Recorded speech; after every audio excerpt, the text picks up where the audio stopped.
folks, and welcome to Typology, the show on which we explore the mystery of the human personality and the great human adventure, all through the lens of the Enneagram. My name is Anthony Skinner, your producer and co-host. So glad you're here today, folks. Listen, today we're joined by best-selling author, award-winning podcaster, and someone who has lived her life in full view of the world with grit, humor, and a whole lot of heart. We're talking about Jen Hatmaker, New York Times best-selling author, host of the widely beloved For the Love podcast. Her new memoir, Awake, is her bravest work yet, chronicling the shock, grief, and unexpected rebirth of midlife. Jen brings the love and the heat today to the show. So glad you're here. Hey, that's it for me, Anthony Skinner. And now, without any further ado, here is the man of the hour, Ian Cron.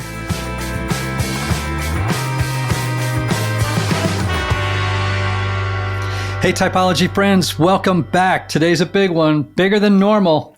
In the house, we have our good friend, author of the new memoir, Awake, Enneagram Three, the inimitable, the incomparable, the amazing Jen Hatmaker. Welcome to Typology. That's a lot. First of all. But well, look, Ian's a lot, so yeah. That's right. That's fair. We're just speaking truth here on Typology podcast. I'm happy to see you guys. I'm so happy to be here. Man. I am so stoked to talk to you specifically about the new book, Awake.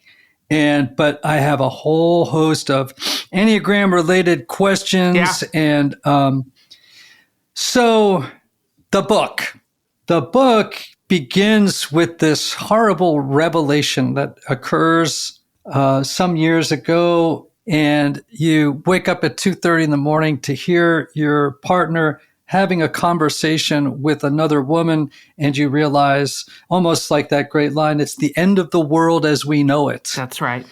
Hence, I suppose, the title Awake to some degree.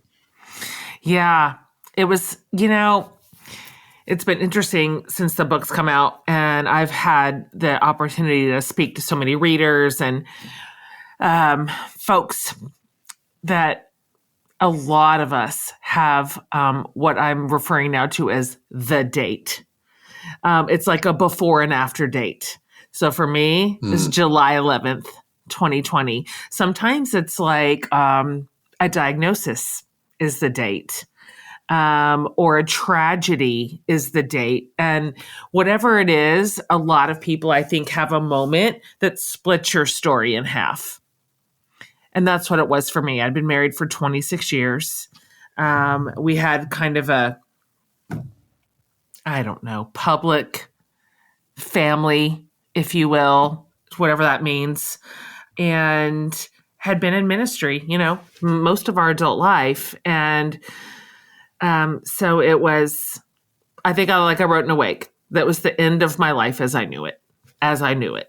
Yes. Well, you've had an eventful life, right? You also were kind of an evangelical sweetheart at one time, held up in the public sphere as a paragon of woman, Christian womanhood. And you kind of threw a hand grenade into that closet too. I mean, you've had some moments.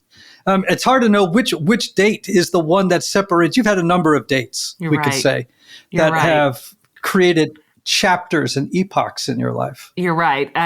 In fact, I'm recalling something you said to me at one point. Either I was on your show or you were on mine. I can't remember. We've done this together so many times. But you said something like, a lot of your behavior defies your label as an Enneagram 3. Yes. Because apparently I am willing to throw the thing in the fire when I feel convicted to do so.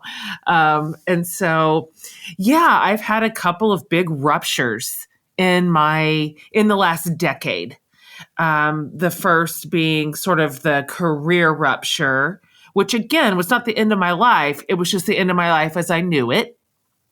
So I had to rebuild that in a different way and in a different place. And then 2020 was the end of my marriage, and I have rebuilt yet again a new version of my life here at age 51 that I certainly didn't expect to do. Yeah. The first episode where you sort of, quote unquote, fell from the grace of the evangelical gods had to do with your championing, supporting the LGBT community in a way that sort of upended a lot of your followers, and you were canceled essentially. Yes. And then, of course, this experience. We had a long conversation at one time about, are you an 8? Because of this ability to kind of step into the fire. What was it that made you think eventually, like, no, I'm really a 3, not an 8? What was the thing that really led you to believe that? You were the first person who told me on my show, I read you as an 8. I don't see you as a 3. And I'm like, am I? I was still at that point in our friendship too. I was newer to the Enneagram and hadn't spent as much time immersed in it, in discussion around it, paying attention to it, learning from it. So it's true that I have a challenger's spirit sometimes. And I've seen, apparently when I do, I really do. Like, I don't have it in small ways. I have it in explosive, like, career-ending ways. So when that energy shows up, it shows up big. But I learned, I feel like, the most about myself when I deeply study and sit quietly with the shadow sides. That's where I find myself. The clearest picture of my motivations. And when I recognize myself in the disintegration of the 3 a lot. Mm-hmm.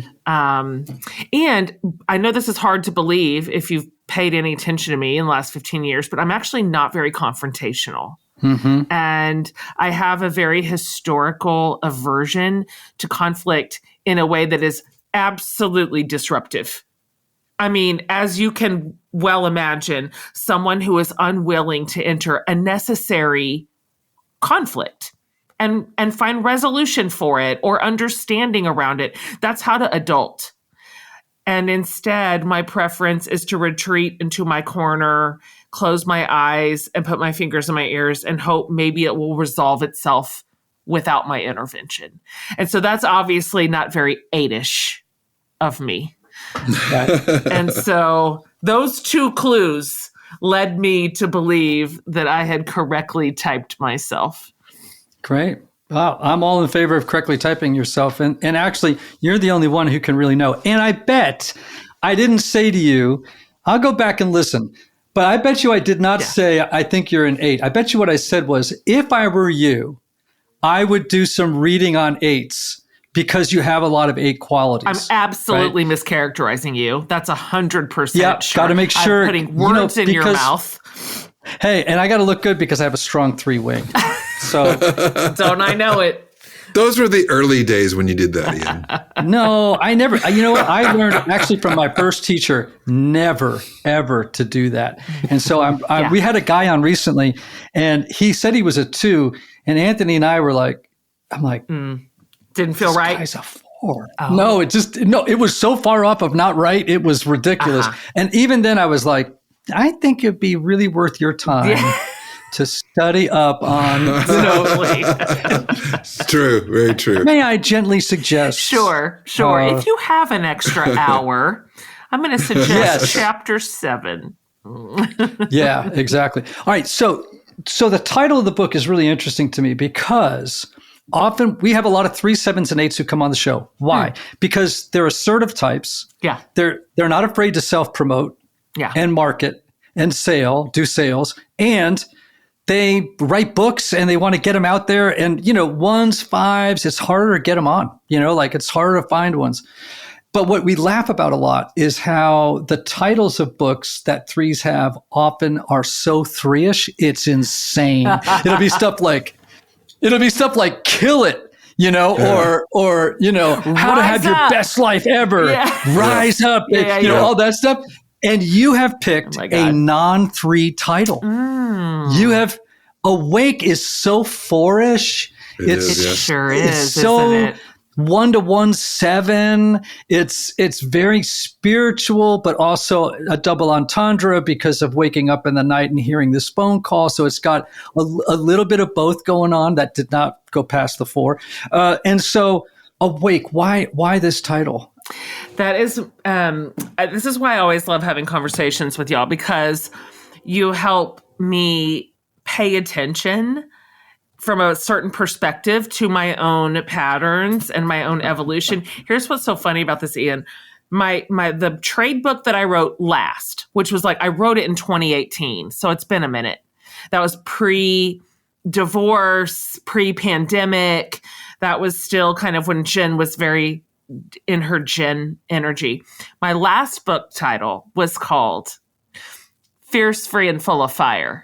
It's the most title that's maybe ever been written. Of all the titles, between the assertive energy and the alliteration, it was doing the most.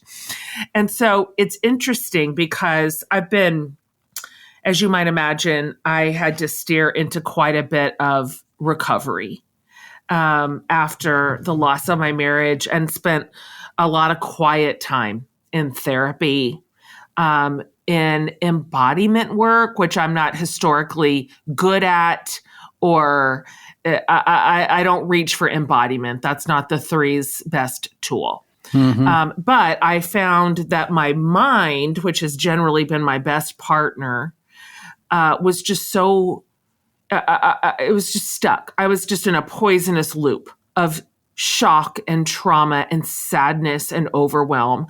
And I was having a hard time processing my life with my brain and my thoughts, which have always been very, very good cerebral partners to me. So I had to use my body. And so it's been interesting to notice the evolution of my darker impulses over the last 5 years, because I remember it was the night before the book came out. So it was just this September. And I was in New York, about to have a whole, thing. And I was just in my hotel room, really quiet. I was looking out the window and I thought, let's do a body. How am I doing? How do I feel right now? This is, a pretty heavy story to put out in the world. How am I feeling? So I'm scanning and I realized, this is like my 14th or 15th book, that I was absolutely calm. I did not feel afraid. And here's the bigger thing for this conversation. I didn't feel grabby and controlling about the outcomes. And that is normally my whole ethos. Normally, when I'm getting ready to put a book out, I am deeply micromanaging all the optics, all the messaging. I want everybody to read and interpret my book exactly like I want them to. I want them to understand me exactly like I want to be understood. And so I'm just tight and white knuckling everything. And I sat there the night before this book came out and went, it's not up to me. People will do with this what they'll do with it. I've already done my work. My work was putting the most honest, truthful, self-aware story on the page that I could. It's over. And so at this point, it's going to be what it's going to be in the world. I did not feel afraid. I did not feel like I wanted to engage the sort of a handful of darts that were coming at it from a variety of sources. Didn't take the bait, didn't want to defend myself, didn't want to explain myself. And so I thought, hell, maybe even an Enneagram 3 can learn to overcome her basest impulses, to be shiny and to be liked and to be understood. I'm not saying I've conquered it, but I'm saying I think I'm doing a little better. I love that. And I was wondering, because the book is so vulnerable and raw, and we've, it's interesting. We kind of have a similar experience, because I put out a book this year that was similarly raw and self-revealing and scary. And I did not have, I will say, I envy, because I'm a 4, I envy your mind space the night before the book dropped because I was actually really afraid. Were you? Yeah, terribly afraid. More than any other book I've ever written. I really felt like, oh, have I gone way too far out on a limb here? Have I blown my life up by having this book? But it didn't happen. Of course but, not. And I was, eventually over time that wore off. But for a 3 that typically is so concerned around the image of success, to write a book that so honestly talks about struggles and failures, I'm surprised that you weren't a little bit more unnerved. I know. I hear it. I mean, even when I hear it coming back from you, I'm like, wow, what in the world? And not the only, but the primary factor that I can source here is that I just lost so much already. I lost the dream of my life. I lost my intact family, my most cherished prize. I lost the vision I had for our young adult kids to launch and grow and come back home to us. For a while, I thought maybe I'd lost my credibility because I'd been someone who had spoken and written about marriage and family for 20 years. I was losing some confidence in certain elements of my faith structures. And so I think, the best I can guess is that I'd already been stripped pretty bare and in the watching eye of the public. And I just didn't feel like I had a lot left to lose. And in fact, I found this very strange reverse energy in writing such, in some cases, humiliating pieces of my story and my interior life and admitting like the bleakest parts of me. It was actually a relief. And you can imagine, as somebody who has spent the majority of my adult life propping that up, those I've always considered to be my kryptonite. Just saying them out loud was so relieving. And I thought, well, what can they do? What can they do to me? I've already said it myself. Yeah, I do resonate with, right? Like, I feel like, well, it goes like to the old lyric, right? Freedom is just another word for nothing left to lose, right? It's like, I got nothing left to lose. And I also think, because I want to talk about midlife and these different stages of life, like, I think you arrive at a certain point in life where you just don't have the time anymore for the bullshit. Totally. And it's like, I don't have the time. And even and that's with or a really without beautiful crisis, turn. even without crisis, we just get older and go, God, this is my life. I'm halfway through. How much more am I going to waste on the nonsense? Yes. Oh man, it's so. It is such a relief when it happens. So, midlife. Yeah. Because the book is also about midlife, right? It's about this, you call it a midlife renaissance.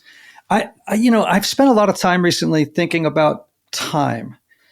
First of all, Enneagram 4s are known for being acutely aware of the passage of time. Yes. And I just turned 65. Yeah. And I've been reading for many years, actually, probably for the last 15 years, James Hollis, Carl Jung. I just finished Ronald Rolheiser's new book, Insane for the Light. I don't know if you've seen it. It's all about the 3/3 of life. He doesn't think of it in halves, but in thirds. Sort of Richard Rohr-esque. Yeah. Richard got a lot of inspiration, I think, from James Hollis and Jungian, analysis. This idea of the two halves of life is not original to him. That's been widely written about in the literature. But he had a particular take on it that was very sticky and helpful. So I don't want to diminish anything that he did. But here's a couple of quotes from James Hollis I want to throw at you. Okay. This one I like. He says, each of us is obliged sooner or later to ask, particularly in midlife, what wants to enter the world through me? What wants to enter the world through me? And I guess what I was thinking as, as I was going through the book and what is it that you feel wants to enter the world through you? Oh, I love that quote. Such a good question. It's so generous, like such a generous way to imagine someone's position in the world and the scope of their life. That is lovely. And everybody will have an answer for that. People ask me a lot why I would have written this story. Like, why? Why would I want to put my worst moments on the page, like the worst year of my life, the abandonment and betrayal? Why? Most normal people would have just experienced that privately, like behind the firewall with a handful of trusted people. And that feels like maybe the normal way to move through crisis in any given life. And the best I can tell you, because it's a good question, to be honest, is I feel like I've been handed the capacity to live my life, even the worst moments of it, the lowest, darkest, bleakest moments of my life, in front of people. Something about my lack of fear to do it, my capacity or ability via whether it's writing or whatever it is that I do. And then this like tendency I got from my dad, which is like, it's glass half full. And I asked myself, is this going to be the end of my story? Is this how I want my story to end? Am I just going to ride this out in misery or mediocrity until I'm dead? And I've just never had that response. And so something about my like damn insistence, my stubbornness to squeeze goodness out of the worst thing and to find the story again and to find the thread and to believe in the best parts of the story, not the worst. It puts me in this position of leading other people because that's how life is for all of us. My life is not interesting. My suffering is not interesting. It's not rare. It's not unique. It's ordinary. And so something about my capacity to live an ordinary life with all the ups and all the downs in front of people, I think it's my work. And I think if I burrowed down to the very bottom of it, I think what I want to put into the world is hope. I hate that if it sounds trite, if it just sounds like something all writers say. I want to put hope in the world, but I genuinely do because I believe in it. I love that. And I think that's a worthy desire of the heart to bring hope into the world. I mean, I think, in my own life, I think about beauty, truth, and goodness, particularly beauty and truth. My desire to have that enter the world through me with my own particular voice and style. Because nothing I'm going to say is particularly original. Sure. The only thing original about what I say is how I say it. Right. And the person I am as I say it. Yeah. That's what makes it interesting, if anything.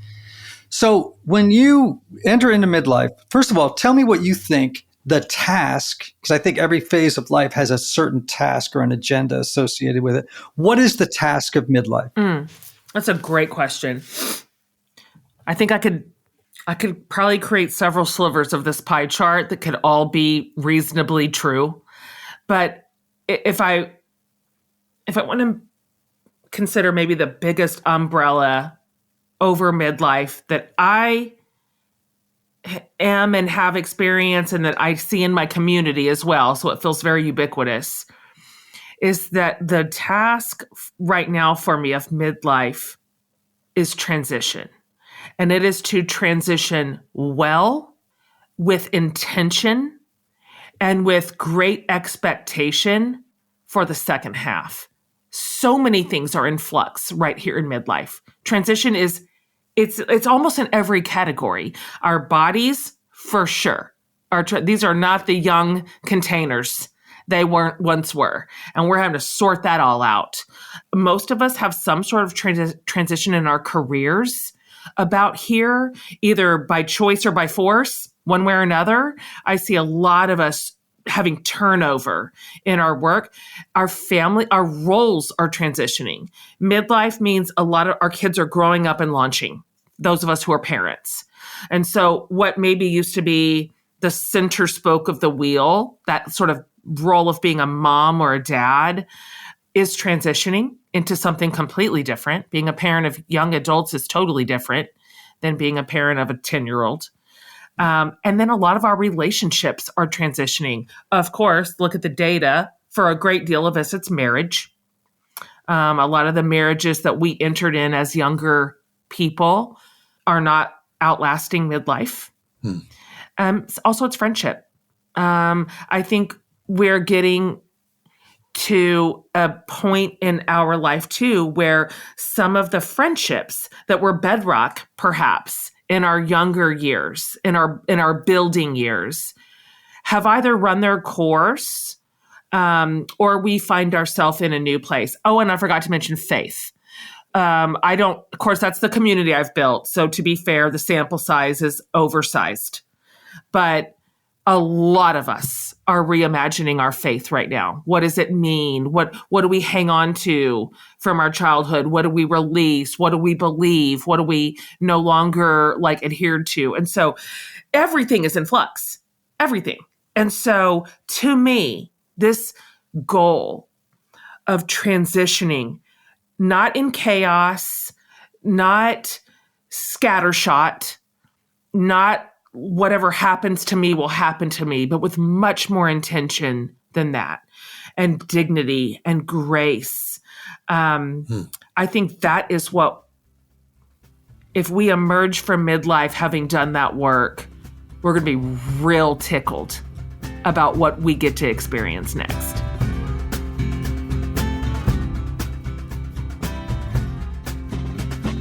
Hey friends, it's Ian. You know, over the years, I've heard from so many of you, listeners, readers, folks on the journey with me, who have said, I wish I could sit down with you for a few minutes and ask you more about my type, or to talk through something I'm wrestling with, or to get some guidance on how to grow.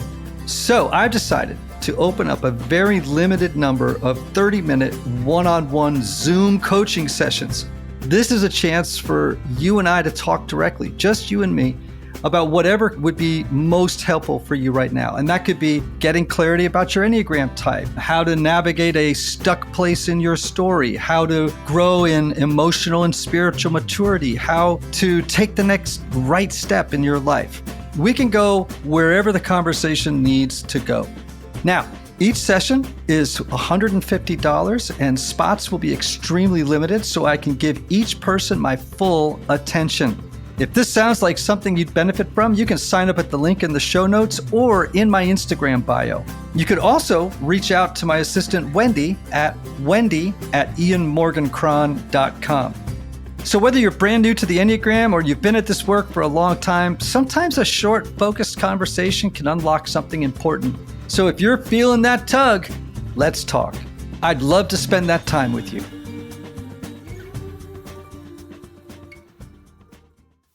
So I love that, but I'm also going to lean in. Yeah. What in your mind is on the other side of the transition so let me put it this way. I like this word. To what is the soul summoning you in midlife? So typically we think about the first half of life is spent serving a false self. This is not original to me, but the first half of life is spent serving a false self. And the second half is for discovering a true self. And if the first half of life is about achievement and about acquiring degrees, family. Yeah. It's about firsts, my first license, my first date, my first kiss, my first marriage, my first this, my first that. It's about getting experiences and building up an ego, a sense of self. Yeah. And then the second half seems to be about dismantling it. Oh, life. So what for you is coming up as I say that? Like what is the summons of the soul for you in you're waking up, right? Yeah. Here we are in midlife. Life is, you're now at the fulcrum moment where, pretty soon you're going to have fewer years ahead of you than you have behind you. If that actually at 51, that is statistically already true. Yeah. So, like what is your soul calling you to right now? I'm so relate so much to that building description.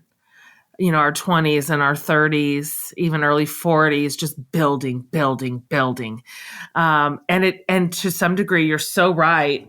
I always think it's the Enneagram Three's indictment, but to some degree, all of us do that predicated on sort of an aspirational ending. It's not that we're all managing the optics, but kind of. We are wanting to build the house just so sturdy and so respected. And you just described the energy of my 30s and just endless capacity to just go. Of course, I don't have that anymore and I don't want it. And it's hard to know which came first here. Like, do I just get the luxury of saying that because I spent 20 years building. And so now I get to sort of sit in the life that I built with a more gentle spirit and a more gentle heart. I don't know. Had I discovered maybe a lighter way to live on the earth earlier, where would I be now? I don't know. It's a guess. But I do notice here, as I have 5 kids and they're 19 to 27. My oldest is married. He just gave me, as you mentioned, a grandson 3 months ago. The next generation is rolling in and they're starting their building years. And I'm watching them do it with a real front row seat. My own kids. And I am watching them fret and fuss and worry and catastrophize the way I did all these things.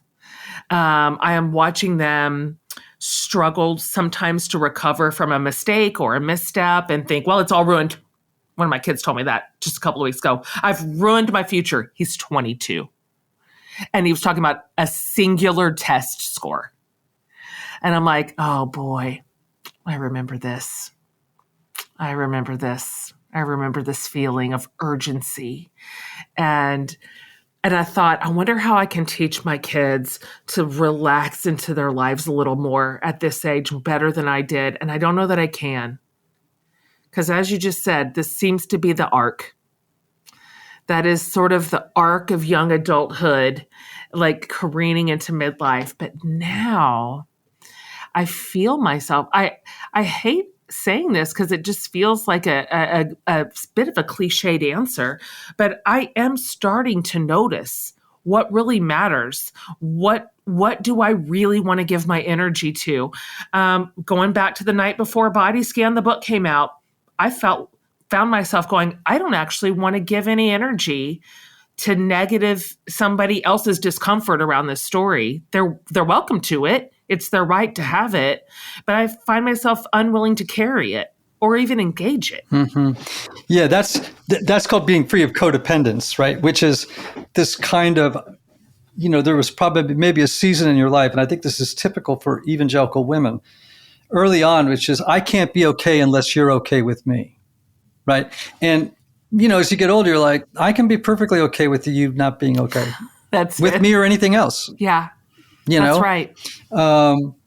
So I think another task in midlife is, we're handed scripts as little people, right? We're handed religious scripts. We're handed gender scripts, cultural scripts, professional scripts, here are the scripts. Go, and we read off them for a long time. And then midlife comes along. And again, midlife isn't necessarily 40 or 45. Some people hit midlife even earlier, right? I've met plenty of 32-year-olds in midlife, usually catapulted forward by some kind of dramatic event. Exactly. Right? I meet a lot of people in the rooms of recovery. They're in the second half of life and they're 30. You're right. Yeah, life grew them up early. Yeah. It kind of accelerated it. Now, you've sort of thrown away the script, the religious script you were handed. We've seen that in your career. You've thrown away the marital sort of mom script that was also probably influenced by cultural and spiritual messages you got growing up. What script do you feel now is like being taken away from you or gladly being released by you to embrace something new? Is that in the spiritual realm? Is it in what area of your life? What script are you letting go of right now? That's good. That's really good. Yes, good questions. It's like you've had a podcast for a while and have learned how to interview. I'm proud of you. Well done. Oh, gosh. I've got a couple, and I think they might be connected. One script that I have really loved for a long time. If I didn't love it, I certainly co-signed on to it. So one way or another, I'm either complicit or was this real, burden. I don't know if I think that's the right word, burden, to hit my marks and hit them with excellence. Like I wanted to hit every mark with impressive accuracy. Parenting, I wanted that to just go so beautifully. Which of course, it makes sense that your kids are a reflection of you. That's a very healthy perspective.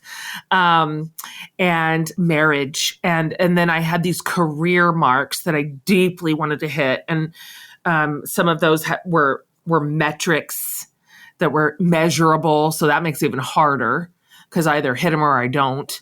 It's not nebulous at all. It's not how I feel about it. Doing all this so well felt really important to me for a long time. And I think a story that I told myself was, that is important because you're setting an example. Like you got a lot of eyes on you. And so it's important for you to just essentially excel at everything. Because this person may be watching you for faith leadership, but that one may be learning about your parenting. And this one is going, what about my young marriage can I emulate? And so I just felt like I didn't have anything that could even remotely be medium, much less in the lower half of the glass. And so for obvious reasons, I'm not hanging on to that script anymore. Or, okay, let me be more honest. I'm loosening my grip on it. That feels a little truer. I'm loosening my grip on it. And feel like I don't have to be the best at this. I don't need you to think that I am, or I don't need to show you a version of this category of my life that makes me feel credible. So I don't know how that's going to go because I still have those impulses, of course, but I'd like to release that. I'd like to just be a person. I would just like to be a person in the second half of my life. I don't know if I get the chance to do that because I've built quite a deal here. I'm in a bed of my own making. But I would love to see what it feels like to just be a person. I'm interested in it. I'm drawn to it. Yeah.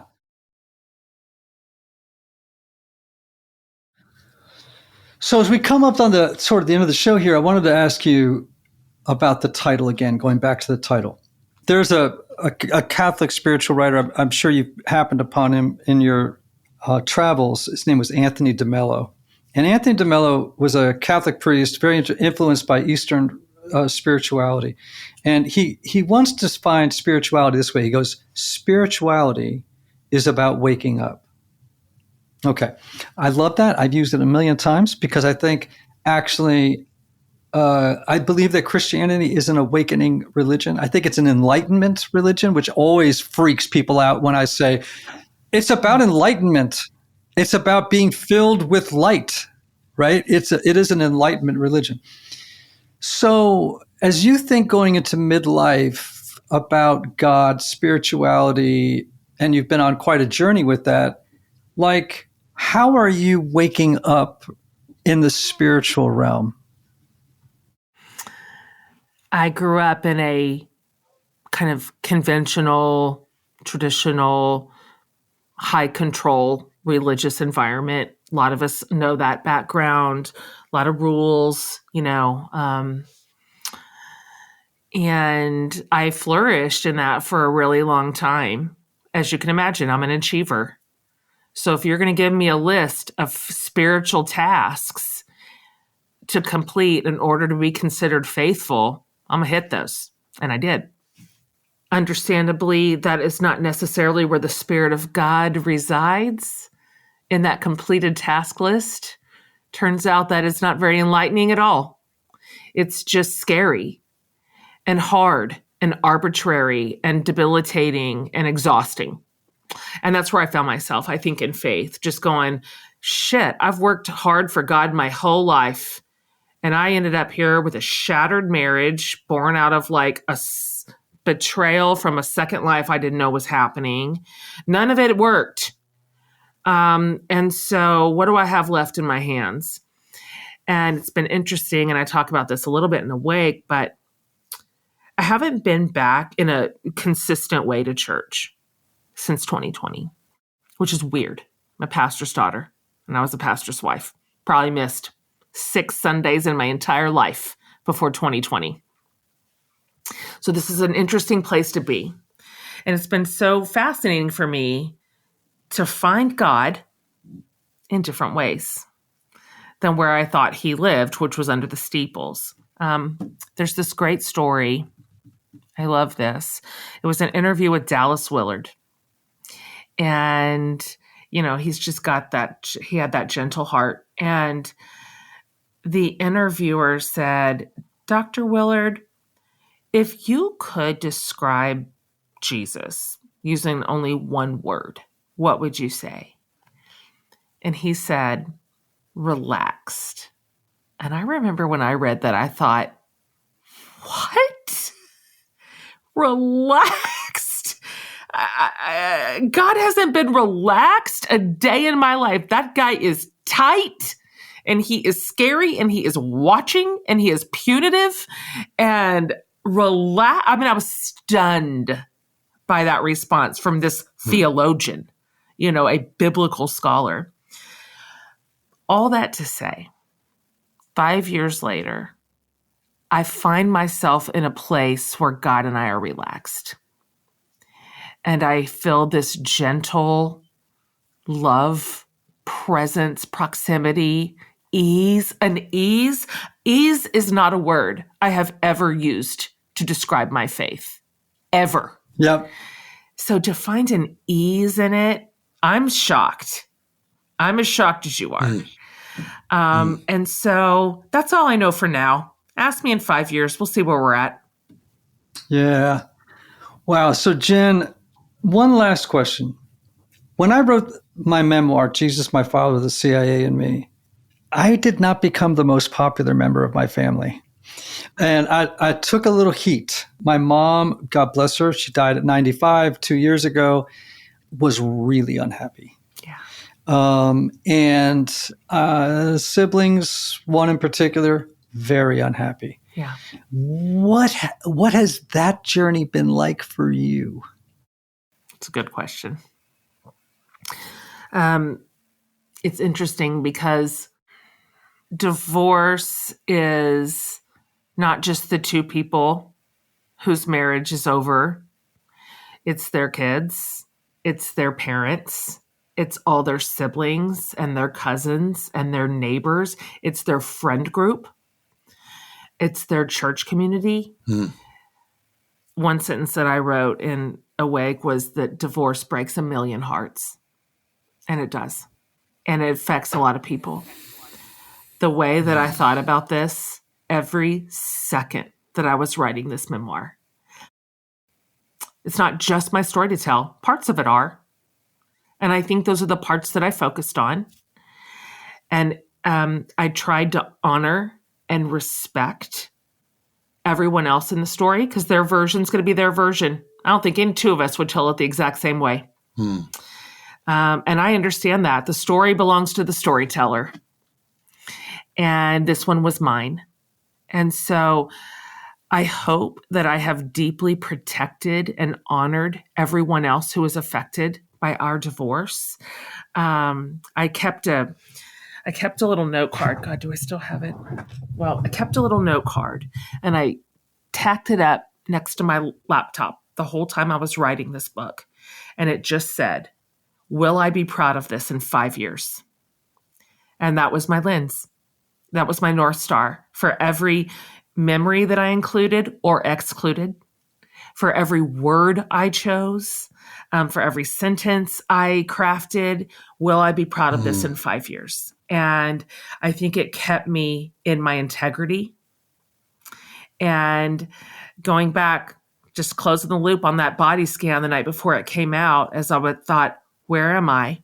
I realized I did not feel afraid, ashamed, or regretful about a single sentence I had written. Not one. I had some of those in there, took them out long before it hit the shelves. And so maybe the best response to that is what my daughter told me. She's 25, keen eye. This is her family. They didn't ask for parents out on Front Street with their story. She said she had the book before it came out, of course. She had it for a week before she said something to me about shoot all my fingernails off. I thought, I'm not going to survive this week if she does not text me in the next day, but I'm not going to circle back. So a week later, she calls me and she goes, all right, I've read the whole thing. And two things. She said, one, I think it's just beautiful. And two, I do not feel like you have overexposed any of us.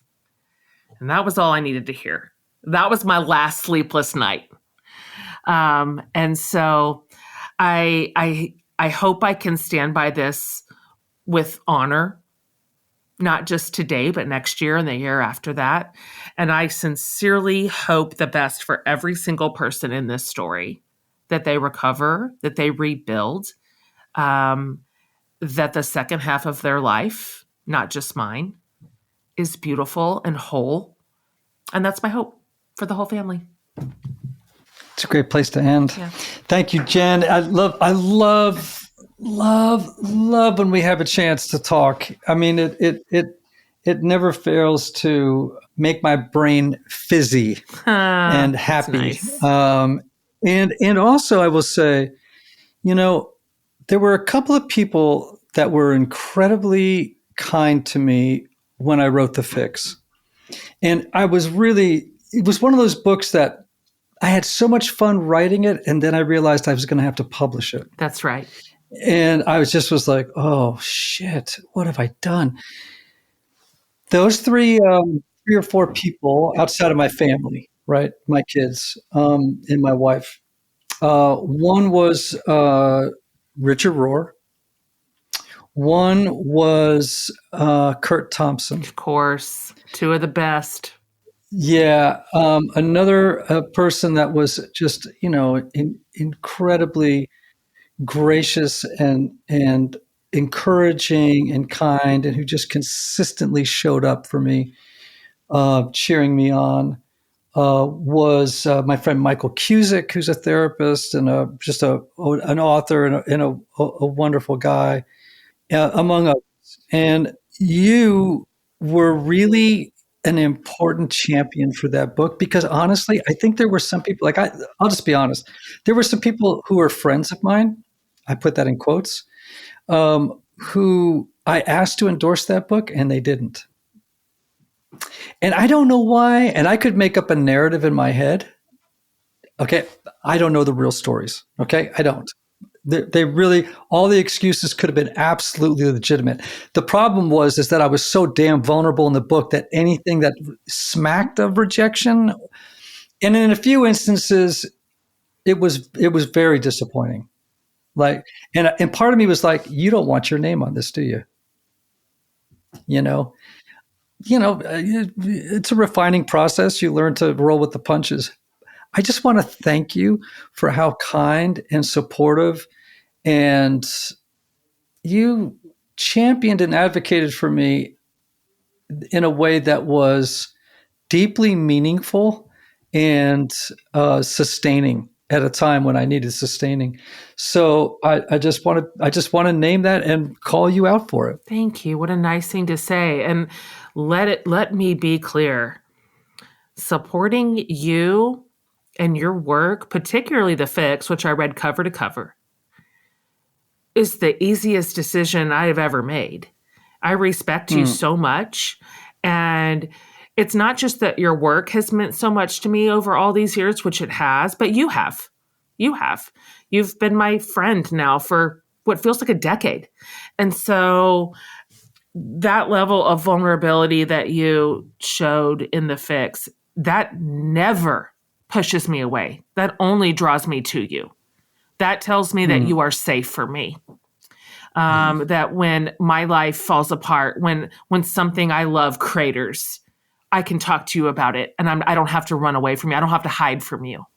And so that's what you do for your community. You've done that for a very long time. And the fix was just one more link in that chain. That's exactly who you've always been. It's not a departure. So I don't understand that aversion at all. But other people's dysfunctions are not our problem because we're not codependent anymore because we go to therapy. That's right. And so thank you for always being my friend and supporting my work too. So it's a mutual adoration club. All right. Well, everybody, I want you to right now, before you do another thing, I want you to get online. I want you to go to the store. I want you to go get a copy of Jen Hatmaker's book, Awake, a memoir. It is brilliant. It is vulnerable. It is raw. It is not raw in that kind of, I call it like psychological porn, which I hate. Yeah. It's this genuine, thoughtful, and you didn't write it while you were still in the throes of the pain, which is so important. It had already been worked out, and now you have something to say. I hate it when people write books and they still haven't processed it yet. And you can tell, and it's painful to read. Oh, and you can tell. Yeah. Oh, it's painful to read. Yeah. So anyway, Awake, a memoir. Go get it. And Jen, God bless you and all those you love. And Anthony, same to you. Yeah. May you all listen. May you all have love. May you have joy. May you have peace. May you have healing. May you have rest. Until the next time. See you later.